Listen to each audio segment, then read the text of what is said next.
Hello everybody, welcome to our channel, our health and wellness. So today we are going to discuss about our environment. जो biological world, जो physical world जहाँ हम रहते हैं, उसको हम अपना एनवायरनमेंट कहते हैं.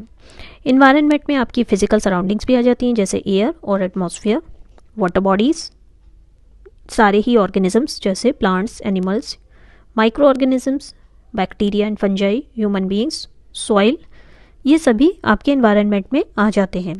जितने भी एनवायरनमेंट के कॉन्स्टिट्यूएंट्स होते हैं एक दूसरे पर डिपेंडेंट रहते हैं, इसीलिए सारे ही कॉन्स्टिट्यूएंट्स एनवायरनमेंट के एक दूसरे से इंटरेक्ट करते हैं और एक बैलेंस मेंटेन करके चलते हैं एनवायरनमेंट में इन अ नेचुरल वे. लेकिन ह्यूमन बींग्स ही ऐसे ऑर्गेनिजम्स हैं जो नेचुरल एनवायरनमेंट अपना चेंज कर सकते हैं अपनी ज़रूरतों को पूरा करने के लिए, जैसे food, housing, transport, industry, clothing etcetera. In fact हम अगर बात करें तो जो ह्यूमन बींग्स की अनकंट्रोल्ड एक्टिविटीज़ हैं, यही हमारे हेल्दी इन्वायरमेंट को डैमेज करने के लिए रिस्पॉन्सिबल हैं और उसका बैलेंस चेंज कर रही हैं. अब हम बात करेंगे biodegradable and non biodegradable waste की.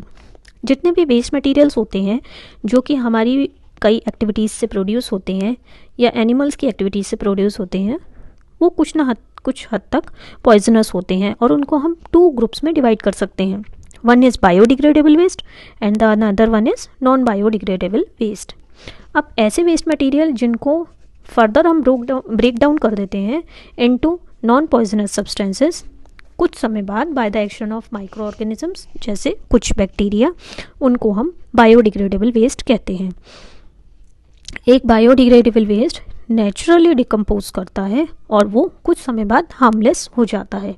फॉर एग्जाम्पल, अगर हम कंपोस्ट की बात करें या कैटल डंग की बात करें तो ये एग्जाम्पल्स हो जाते हैं आपके बायोडिग्रेडेबल वेस्ट के.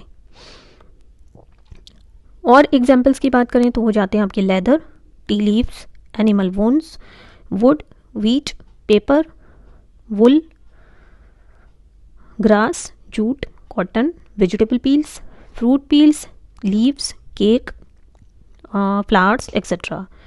बायोडिग्रेडेबल वेस्ट जो होते हैं वो हमारे एनवायरनमेंट को पोल्यूट नहीं करते हैं. ये बायोडिग्रेडेबल वेस्ट हमारे एनवायरनमेंट को तभी पोल्यूट करेंगे जब ये इतने ज़्यादा हो जाएं कि इनको डिकम्पोज ही नहीं किया जा सके सही समय पर. अब ऐसे वेस्ट मटेरियल जिनको हम ब्रेक डाउन ही नहीं कर सकते इनटू नॉन पॉइजनस और हार्मफुल सब्सटेंसेस, इसको हम नॉन बायोडिग्रेडेबल वेस्ट कहते हैं. अब नॉन बायोडिग्रेडेबल वेस्ट हो जाते हैं आपके डाइक्लोरो डाइफिनाइल टाइक्लोरो इथेन, जिसको हम कॉमनली DDT भी कहते हैं.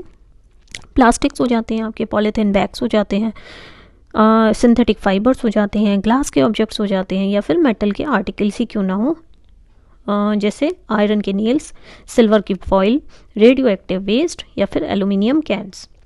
जितने भी ये नॉन बायोडिग्रेडेबल वेस्ट हैं इनको हम कम नुकसानदायक या कम पॉइजनस नहीं बना सकते आसानी से, इसीलिए ये हमारे एनवायरनमेंट के मेजर पॉल्यूटेंट्स में गिने जाते हैं. ये नॉन बायोडिग्रेडेबल वेस्ट हमारे माइक्रो ऑर्गेनिज्म भी डिकम्पोज नहीं कर सकते. DDT एक ऐसा एग्जाम्पल है जो कि फूड चेन में पास हो जाता है, क्रॉप से मैन में जाता है, मैन से अदर एनिमल में जाता है और उनको नुकसान पहुंचाता है. इसीलिए DDT को बैन कर दिया गया है ज़्यादातर देशों में. नॉन बायोडिग्रेडेबल वेस्ट ही मेजर पॉल्यूटेंट्स होते हैं एनवायरनमेंट के.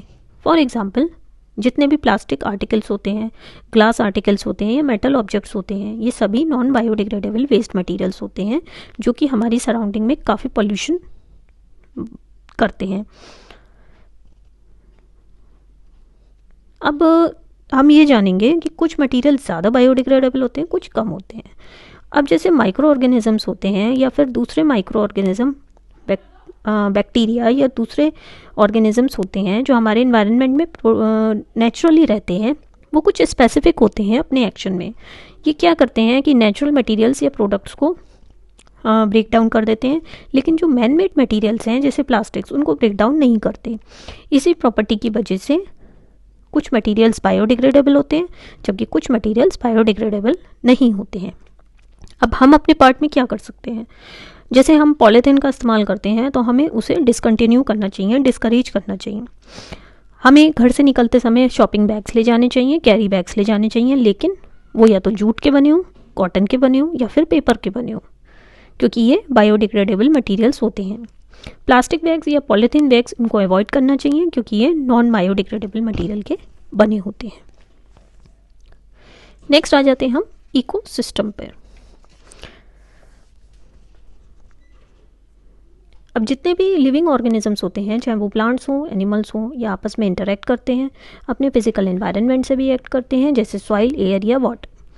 सारे ही लिविंग ऑर्गेनिजम्स आपस में इंटरेक्ट करते हैं थ्रू देयर फूड चेन्स, जिसमें क्या होता है, एक ऑर्गेनिज्म दूसरे ऑर्गेनिज्म को कंज्यूम कर लेता है। जितने भी लिविंग ऑर्गेनिज्म हैं, जैसे प्लांट्स, वो सॉइल से इंटरेक्ट करते हैं और अपने सारे ही इसेंशियल न्यूट्रिएंट्स सॉइल से लेते हैं, जैसे नाइट्रोजन, फॉस्फोरस एक्सेट्रा।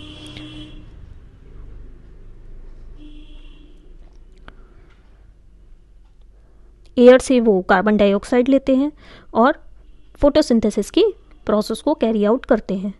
सो जितनी भी कम्युनिटीज़ हो जाती हैं हमारी लिविंग ऑर्गेनिज्म की, जितने भी बायोटिक कम्युनिटीज़ हो जाती हैं लाइक प्लांट्स एंड एनिमल्स, और along with air, soil and water, ये एक फंक्शनल यूनिट बनाते हैं जिसको हम इकोसिस्टम कहते हैं। ये इकोसिस्टम सारी ही कम्युनिटीज़ को इंक्लूड करता है, चाहे वो प्लांट्स हों, एनिमल्स हों, along with the non-living environment like air, soil and water. So that's all for the day. Thank you so much.